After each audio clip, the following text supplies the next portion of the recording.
एकोनचत्वारिंशः सर्गः सर्गं 39 सीता समाश्वासनम्। मणिं दत्त्वा ततः सीता हनुमन्तमताब्रवीत् अभिज्ञानमभिज्ञातम् एतद्रामस्य तत्त्वतः। मणिं तु दृष्ट्वा रामो वै त्रयाणां संस्मरिष्यति। वीरो जनन्या मम च राज्ञो दशरथस्य च। स भूयस्त्वं समुत्साहे चोदितो हरिसत्तम। अस्मिन् कार्यसमारम्भे प्रचिन्तय यदुत्तरम्। त्वमस्मिन् कार्यनिर्योगे प्रमाणं हरिसत्तम। हनुमन्यत्नमास्थाय दुःखक्षयकरो भव। तस्य चिन्तयतो यत्नो दुःखक्षयकरो भवेत्।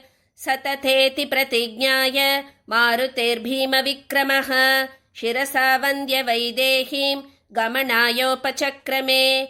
ज्ञात्वा सम्प्रस्थितं देवी वानरं मारुतात्मजं।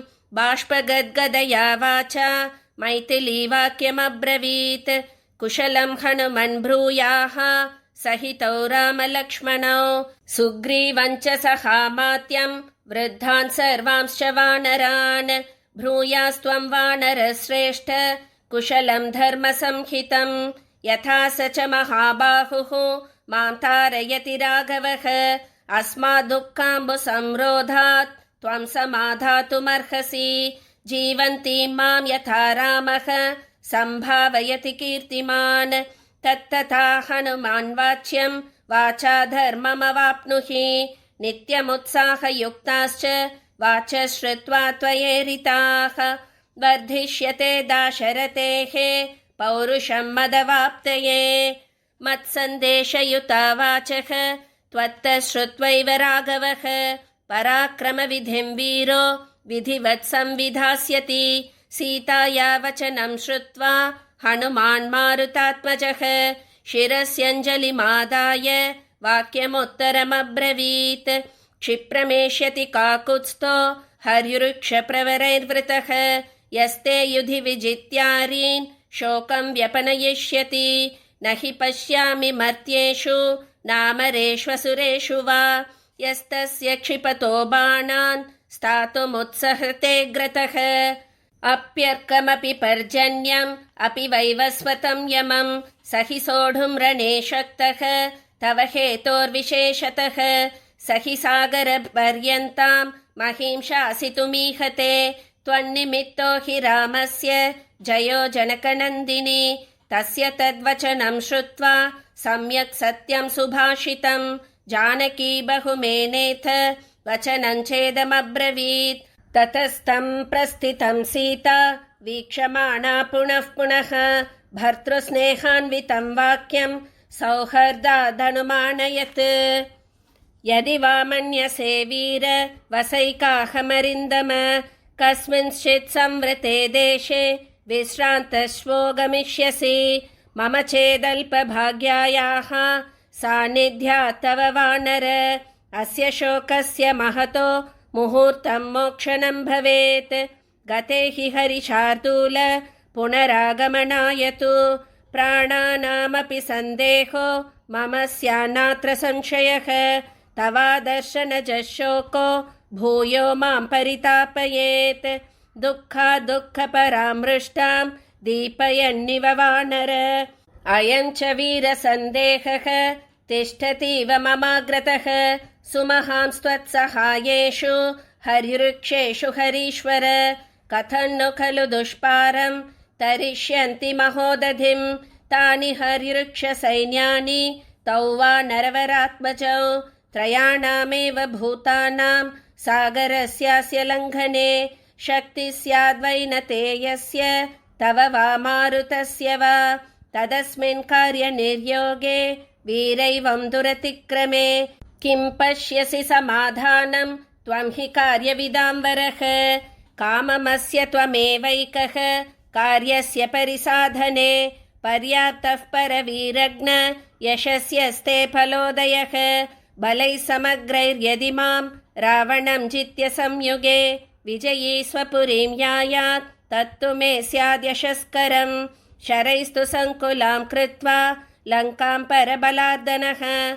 मां नयेद्यदि काकुत्स्थः तत्तस्य सदृशं भवेत् तद्यथा तस्य विक्रान्तम् अनुरूपं महात्मनः भवेदाहवशूरस्य तथा त्वमुपपादय तदर्थोपहितं वाक्यं सहितं हेतुसंहितं निशम्य हनुमान् शेषं वाक्यमुत्तरमब्रवीत् देवि हर्यृक्षसैन्यानाम् ईश्वरः प्लवताम्बरः सुग्रीवः सत्त्वसम्पन्नः तवार्थे कृतनिश्चयः स वानरसहस्राणां कोटिभिरभिसंवृतः क्षिप्रमेष्यति वैदेही राक्षसानां निबर्हणः तस्य विक्रमसम्पन्नाः सत्त्ववन्तो महाबलाः मनःसङ्कल्पसम्पाता निदेशे हरयस्थिताः येषां नोपरि नाधस्तान् न तिर्यक् सज्जते गतिः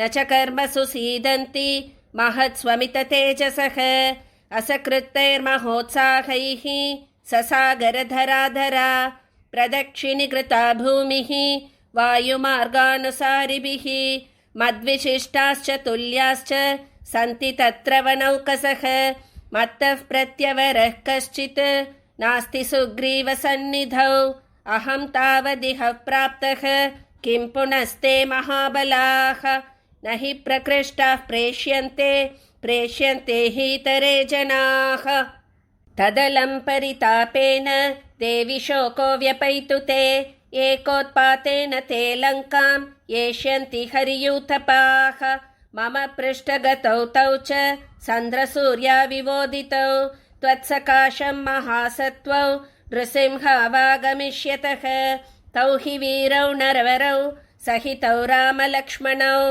आगम्य नगरीं लङ्कां सायकैर्विधमिष्यतः सगणं रावणं हत्वा राघवो रघुनन्दनः त्वमादाय वरारोहे स्वपुरं प्रति यास्यति तदाश्वसि हि भद्रं ते भवत्वं कालकाङ्क्षिणी न चिराद्रक्ष्यसे रामं प्रज्वलन्तमिवानलं निहते राक्षसेन्द्रेऽस्मिन् सपुत्रामात्य बान्धवे त्वं समेष्यसि रामेण शशाङ्केनेव रोहिणी क्षिप्रं त्वं देवि शोकस्य पारं यास्यसि मैथिली रावणं चैव रामेण निहतं द्रक्ष्यसे चिरात् एवमाश्वास्य वैदेहीं हनुमान् मारुतात्मजः गमनाय मतिं कृत्वा वैदेहीं पुनरब्रवीत् तमरिग्नं कृतात्मानं क्षिप्रं द्रक्ष्यसि राघवं लक्ष्मणं च धनुष्पाणिं लङ्काद्वारमुपस्थितं नखदंष्ट्रायुधान् वीरान् सिंहशार्दूलविक्रमान् वानरान् वानरेन्द्राभान् क्षिप्रं द्रक्ष्यसि सङ्गतान् शैलाम्बुदनिकाशानां लङ्कामलयसानुषु नर्दत्तां कपिमुख्यानाम् आर्येयूतान्यनेकशः स तु मर्मणि घोरेण ताडितो मन्मथेषुणा न शर्म लभते रामः सिंहादित इव द्विपः मारुदो देवि शोकेन मा भूते मनसो प्रियं सचीवपत्या शक्रेण भर्त्रा नाथवती ह्यसि रामाद्विशिष्टः कोऽन्योऽस्ति कश्चित् सौमित्रिणा समः अग्निमारुतकल्पौ तौ भ्रातरौ तव संश्रयौ नास्मिन् शिरं वत्स्यसि देवि देशे रक्षो गणैरध्युषितेति रौद्रे न ते चिरादागमनं प्रियस्य क्षमस्व मत्सङ्गमकालमात्रम् इत्यार्षे श्रीमद् रामायणे वाल्मीकीये आदिकाव्ये सुन्दरकाण्डे 39 सर्गः।